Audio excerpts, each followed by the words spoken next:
Another blood-red sunset and yet another moon phase, and still another 100 miles to my next resting place.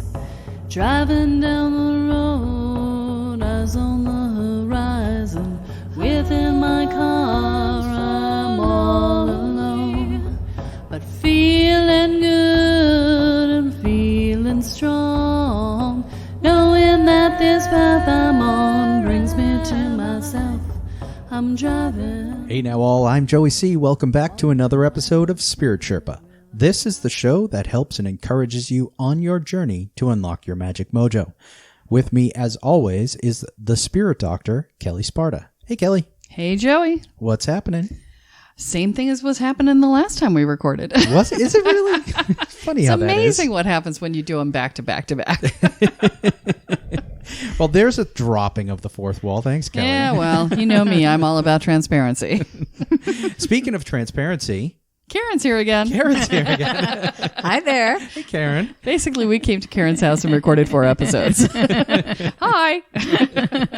So we're talking about something that could be a little scary depending on how deep we go into it, but we're talking about spirit communication, channeling, and maybe a little bit of possession in there. Yeah, we're going to talk about those things. That's the scary part. Yeah, well, you know, we're going to do the how not to get possessed. How about that? Best Works for me. episode ever.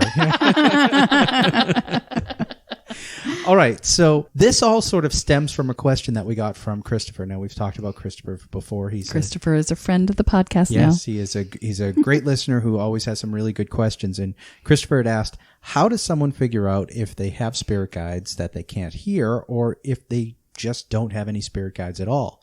Now, you've said over and over again, everybody has spirit guides. Yep. Everybody has guides. Still true. So I'm assuming that because we're tying this question into this episode, that this is going to have something to do with spirit communication. Yes. Yes. See, we knew he was smart. Yeah.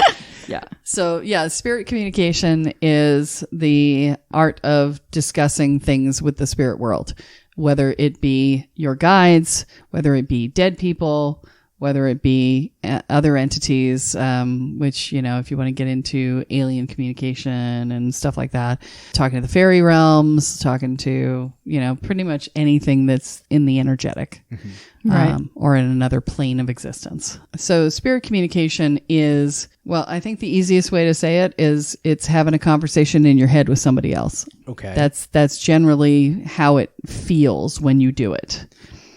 And you'll question, is this really happening? I was just going to ask I that know. I question. saw you. Your lips were pursed, and I'm like, I know what he's going to ask, so I'm just going to ask it for him. How do you know that it's not you in your head? It can be difficult, Especially in the beginning. especially in the beginning. Once you get further into it, you get really clear what it is. But it's a trial and error sort of thing. Right. I think the way to know is, would you talk to yourself like that? Yeah, that's a good. You know, is it in your voice? Are you surprised by the answer? Yeah. That's a good indicator. Yeah. If it's an answer that you were like, oh, I didn't expect that. Well, then it's not you. Yeah. Also, you have to differentiate. Again, communicating with spirit, the spirit should not be asking you to do anything against your moral judgment. Yeah. If you feel uncomfortable with it. It's not spirit. So it can be the spirit world. It can be, yes. It isn't a good spirit to be Right. talking to. Let's be Right. clear. Yes. Because there are things out there that will come in and say, you know, Lunch. yeah, no, more than lunch, because we're going to talk possession, right? Let's talk about a Ouija board for a minute, because Okay. that's where people generally tend to go when they think about spirit communication first. Right. What I'm going to say is avoid the damn Ouija board. Oh, yes. It's Okay. a perfect gift for an 8-year-old. Yeah. It is a gateway to the lower astral. And the things that live on the lower astral are things that like to fuck with you. And so, you know, working with a Ouija board is just asking for things to go sideways.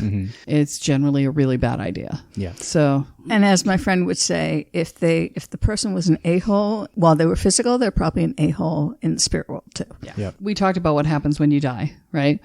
And so, the entities that you talk to on the Ouija board are going to be ghosts that have crossed over into the astral, but have not crossed the veil. And so they are here because either they don't know they're dead, or because they have unfinished business, or because they're just pissed and they're not leaving.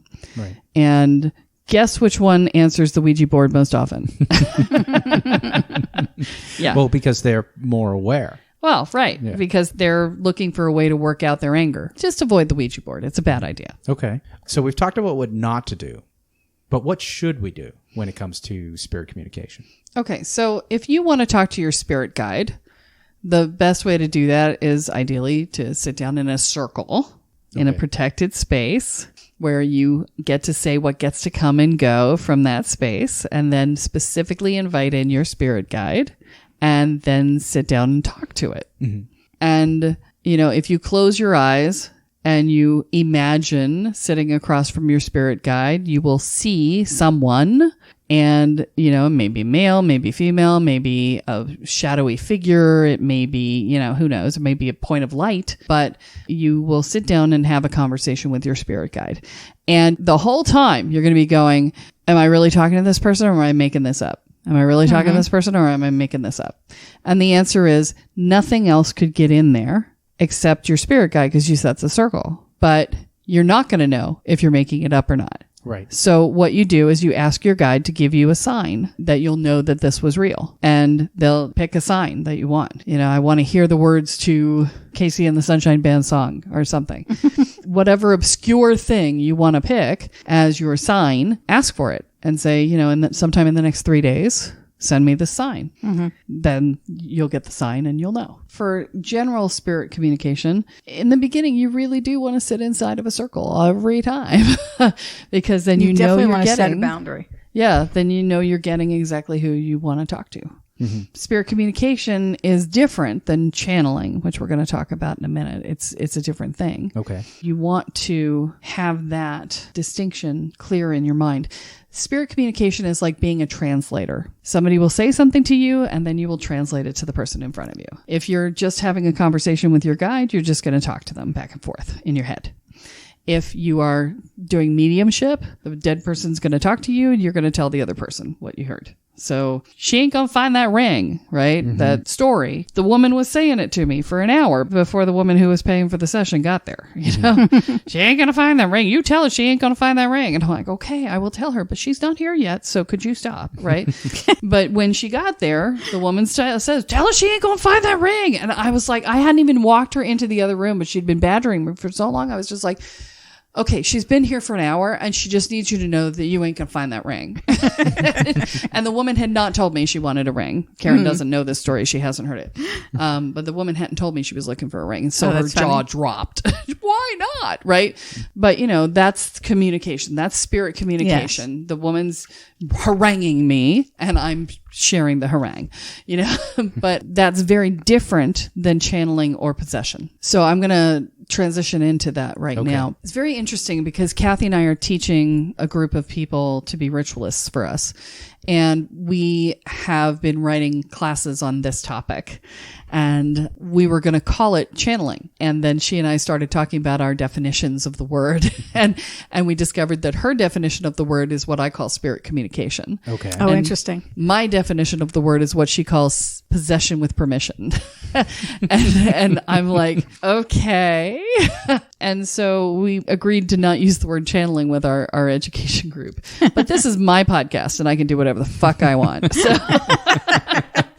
So there's channeling, and then there's possession. If you listen to Abraham Hicks, Esther Hicks is channeling Abraham. Right. She is an unconscious channel, meaning that when Abraham comes through, Esther Hicks goes away. She's just like off in La La Land. She doesn't know what she's saying. She doesn't know what was said. She doesn't know what was done with her body. She doesn't know. I really recommend that you never do that kind of channeling. Esther Hicks was lucky enough to have her husband there to watch over her body while Abraham was in it. But when you completely abandon your body during a channeling session, you have no control over what happens. You don't even know how much time has passed. That's right. You don't know whether you have to pee or whether you're hungry or whether you have to sleep or whether you're exhausted. And some of these entities that come through, they've never been embodied, so they don't know how to take care of a body. And so they can do grave physical damage to you if you allow that to happen. So my comment is, if you decide that you want to do channeling in this definition, I would say never do the unconscious channel, because on top of it, you can't evict them because you don't know they're there because you're Right. gone. And you always want to be in a position to be able to evict whatever you're allowing to come through you. A semi-conscious channel, which is how I started, a semi-conscious channel is you allow something to come through and talk through you, but you hear everything that's being said. Right. And you can veto something before it comes out of your mouth if you want to. You can stop it. You can evict the entity when you're doing it. And I want to be really clear, we're not going to talk about how to do that here because it's a skill. And it's a very definite skill, and we can't cover it in 20 minutes. It's just not going to happen. And we're doing 3 things in this one, and there's just not enough time. If you want to do a semi-conscious channel, I highly recommend you take a channeling class with someone who actually has a clue, because you don't want to be stuck Right. not knowing how to kick something out. And you don't want to be stuck not knowing how to take your body back, because that would suck. Right. And then there's possession. Kathy calls the semi-conscious channel and the unconscious channel Possession with permission. with permission, which it kind of is. Right. Yeah. You know, I mean, it really kind of is. But possession is forcible taking over of your body without your permission. And that is, It's very scary. it is very scary. We had someone who that happened to, and he turned into be a paranoid schizophrenic, but he has 2 voices, and one of them seems to be able to take control of his body. And he said it is like standing outside watching something happen and having no power to stop it. And it is very, very frightening. So indicators that you might be possessed. You lose time. If you don't know what happened in a period of time and you weren't drinking, you could be possessed. You could also have a temporal lobe issue. Again, see a doctor first. You could also be being abducted by aliens, but that's a different thing, and I don't know how to fix that. So Different episode. yeah, no, I don't know how to fix that one. We'd have to find somebody. So if you're out there and you know how to stop being abducted by aliens, please call me. I have no idea. So the Eat a lot of garlic. what's that? Eat a lot of garlic. No, that's vampires, honey. I get them confused. I know. We'll work on it. But there's malevolent thoughts that run through your head if something bad is inside of you. Mm-hmm. And they're not yours. You have a sort of creepy crawler sensation, right? Other people look at you and go, who are you? I don't know who you are. Right. Your personality changes Yeah. completely, and not for the better. Yeah. You'll know somebody's possessed. You'll see their eyes are wrong. Their eyes are so wrong. Yes. It's like they're dark. There's something dark about their eyes. Kathy and I did a ritual once where somebody came into the ritual. She greeted them, and the possession entity that was in control of the body at that moment blinked their eyes sideways instead of up and down. Oh my gosh. It was goat eyes. She looked at it and went, I see you. And it smiled. And she's like, we'll deal with you later. Go on inside. And someone who is possessed will often say very, very hurtful things. Yeah. They will deliberately say things to hurt you or someone else, Or to scare you. or to scare you. Yeah. When somebody's possessed, one of my first questions is, okay, why are you here? And they like to say things like, I want to eat your soul. And you're like, okay, yeah, fine. All right. But you're not going to do that. So why are you here? You know, David and I had this conversation. He's like, I swear we spend years studying just so that we don't freak out when the weird shit shows up. Right? It's like, you know, that's so true. It's so true. Yeah. It's like, yeah, okay, whatever. You know, they can do things that they shouldn't be able to do physically. They'll Yes. like be dragged backwards across the floor in ways that physically are impossible. And pretty much every scary movie you've ever watched about possession is true. So how do you avoid getting possessed? So possession and Ground and shield. Ground and shield, yes. Ground and shield, ground and shield. Possession and channeling feel the same when they start, and it shifts based on permission. Okay. So in the beginning, you'll feel a tingle at your crown, and that's the sort of knock on the door. If you're intending to channel, that's okay. If you're not intending to channel, that's the time to tell it to fuck off. And if it begins to go through without permission, I mean, the first thing, the fuck off is fuck off, and you shove. And it needs to be grounded in righteous indignation, not fear. Right. Because if you go into fear, you're fucked. Yeah. If you go into fear, you open yourself up. Yeah. So it needs to be righteous indignation. This is my body. Oh, no, you don't get to play. Yeah. No, get out. Go away now. Go away, kid. You bother me. Right? Just if it proceeds, then you'll start to get a little lightheaded and airheaded, because what's happening is it's starting to shift you out of your body. And so you start to become ungrounded, and you start to, lose the ability to control yourself. And every step further down it gets, the harder it is to evict them. So you want to catch it as fast as humanly possible, because if you don't, the harder it gets. The key is to really be clear. This is my body. I have the entire right to it. No one else has a right to it. And I don't care what you want. Kathy and I often joke about being the biggest bad in the room. It's like, I will be the biggest bad in the room. And if you doubt that, Bring it. Yeah, bring it on. If you doubt that, well, prepare for pain, Right. Because I will be the biggest bad in the room, and there will be no question that is true. And I can hold that as a solid thought in my own mind and be really clear about it. Right. And that's how you protect yourself, is by claiming it. It is literally stick a stake in the ground and That's right. I claim this for Spain. It's just, this is mine. Yeah. Do you want to add anything to that? When people ask me about ghosts and seeing ghosts, they tell me, oh, the ghosts bother me all the time. And I'm like, you're in control. Well, what do you mean? Set your boundaries. So my daughter has my ability. She has second sight. She can see ghosts. She doesn't want to see ghosts. So she has told them, you can talk to me, but I do not want to see you. And so they don't manifest for her. Yeah. They might tap her on the shoulder to get her attention, but they do not manifest. I had a coat that I got from Goodwill, and it came with the spirit of the woman who died. Oh my. So when I put The spirit was attached to the coat? attached to the coat, Wow. That's not uncommon. when I wore the coat, she would talk to me incessantly because no one else could see her. And I would be walking along with a friend, and she would be yammering at me. And I'm like, do you not see me talking with my friend? Did you not know decent manners when you were alive? And she's like, well, but they can't see me, so it doesn't matter. I said, it matters to me. I'm trying to follow two conversations. Stop it. You're pissing me off. And she did. That often happens to me in New Orleans. My friends crack up because we'll be walking on the street, and all of a sudden I'll start talking to somebody, and they'll be like, you're talking to a ghost, right? I'm like, oh. Shit. Sorry. So the first time I was in New Orleans with friends of mine, we were having gelato. One of my girlfriends was sitting across from me like you are. Mm-hmm. And this little old lady comes up behind her and says, oh, that looks so good. And I said, well, they're still open. And my girlfriend says, I know they're still open. And I'm like, I'm not talking to you. And she kind of looks at me. And then the old lady says, oh, but I can't afford it. And I said, well, I'll buy you a cup. And my girlfriend says, I can afford my own gelato. And I'm like, I'm not talking. Oh. Oh. Yeah. Oopsie.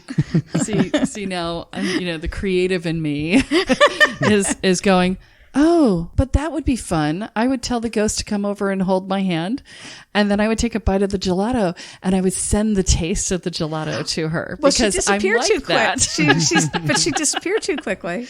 But, I would not let her possess me to eat the gelato. That would be bad. Don't ever channel dead people. No. Okay. It is bad for you physically. Yes. Because you're bringing death into your body. That's a bad idea. You're talking channeling in the sense of actually bringing them in. Yes. Yeah. So don't ever channel a dead person. because That's where spirit communication comes in. that's where spirit communication comes in. Yeah.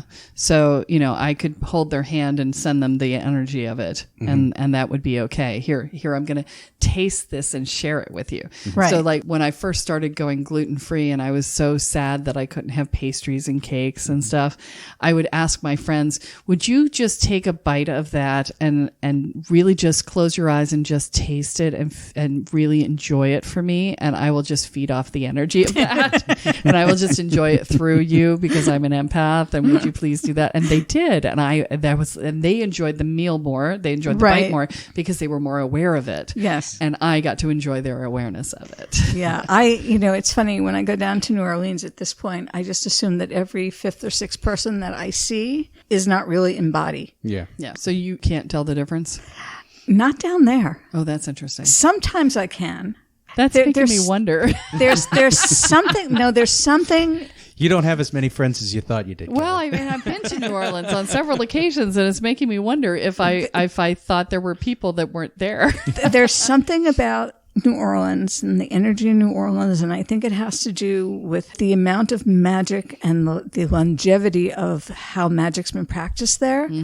That there is so much magical energy that there are times when I'm like, I'll say to my girlfriend, "Did you see them? do you see that person?" And they'll be like, "Yeah." Okay, good, thank you. And then they'll be like, "Where are you pointing? Who are you pointing at?" It's like, Never mind. Never mind. So when we talk about spirit communication and channeling and possession, we're really talking about different sort of thresholds with regards to connecting with the spirit world. And a lot of it has to do with how deeply you're taking them in and whether or not Yes. you've given them permission to do so. Yeah. Which is Automatic writing is a version of channeling, Okay. but it's a very light version of channeling. It's sort of that right on that line between Yeah. communication and channel. Yeah. yeah, I have done some automatic writing, and the first time I did it, I was actually sick, and I had started doodling, and the next thing I know, it was just lines and lines and lines of symbols, and I thought, what the heck is this? Yeah. And then I showed it to a friend of mine, and he went, "You just did a whole sheet of automatic writing." And I'm like, "Yeah, but what does it mean? It's all symbols." He goes, "I don't know. That paper has to go to somebody who will understand it. Right. It was meant for somebody." All right. We've talked a lot about the don'ts with regards to Ouija. We talked about the do's with regards to being responsible, shield and ground, shield and ground.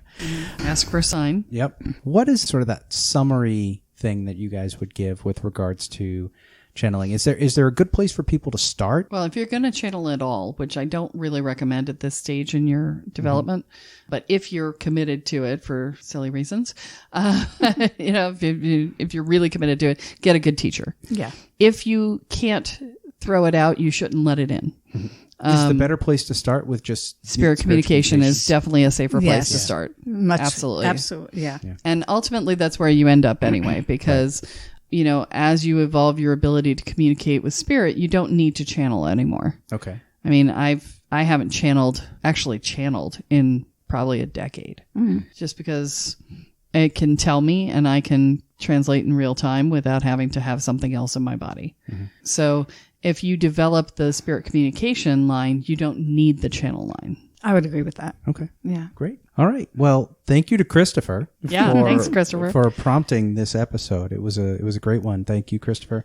And just a reminder, folks, on that vein, if you've got questions or if you have ideas for episodes, please send them in. Kelly is always waiting for them. You can email her at Kelly, Kelle, at kellysparta.com. And wherever you're listening to us, make sure that you rate the show and leave a comment or a review or something like that, because that helps to promote the show and share it with your friends. Yeah, sharing is caring. Sharing is caring. Okay, folks, that's all that we have for this week. Please be sure to join us next time as Kelly adds yet another chapter into your beginner's guide to energy, magic, and the spirit world. I'm Joey C. here with Kelly Sparta and Karen Baskin, and you have been listening to Spirit Sherpa. So long, everyone. Bye. Bye. Each mile I travel over 13,000 now. I leave behind a little fear. Spirit Spirit Sherpa is the sole property of Kelly Sparta Enterprises and is distributed under Creative Commons BY-NC-ND 4.0 license. For more information about this licensing, please go to creativecommons.org. Any requests for deviations to this licensing should be sent to KELLE@KELLESPARTA.com. That's Kelly@KellySparta.com. To sign up or to get more information on the programs, offerings, and services referenced in this episode, please go to KellySparta.com. This episode of Spirit Sherpa has been produced by Honu Voice Productions.